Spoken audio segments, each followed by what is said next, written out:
હનુમાનજી આજ ઈ મારુતિ મંડળ બેઠું છે એટલે કહું, હનુમાનજી આપણને એટલું જ કીધું કે એકલા નામ નહીં લેવાનું, હારો રામનું કામ કરવાનું. લંકામાં ભગવાન જાય છે હનુમાનજી મહારાજ અને વિભીષણને મળે છે. આખી લંકામાં એક જ ઘર એવું નીકળ્યું, એ ઘરમાંથી રામ રામ રામ શબ્દ આવતો હતો. અને આપ જાણીએ છીએ વિભીષણને રાતે હનુમાનજી મળ્યા. અરે કે ભલામણા તમે રામ ભક્ત હતા? કે હા, હું રાવણનો ભાઈ જ છું. કોઈ દી ભગવાન સામે બાવડા નહીં ચડાવવાના, ઈશ્વર સામે કોઈ દી નહીં. અમારા માટે આ જનતા જનાર્દન છે, જનતા એ તો ઈશ્વર છે, એને છેતરી નો એકાય. આજ હું ગમે ગલોંદા મારી દઉં, કાલ તો મારું બહાર આવવાનું, જો ખોટું હશે તો.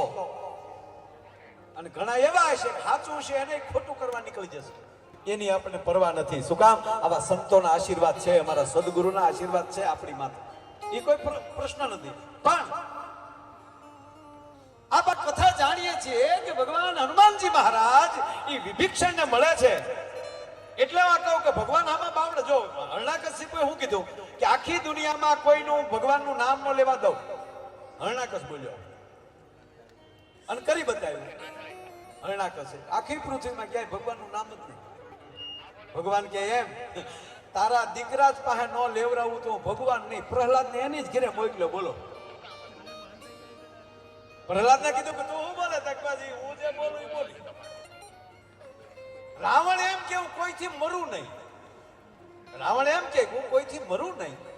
ભગવાન કે એમ તારા ભાઈ વિભીષણ પાસે ગોટો વળવી દઉં તો માનજે હું પરમાત્મા.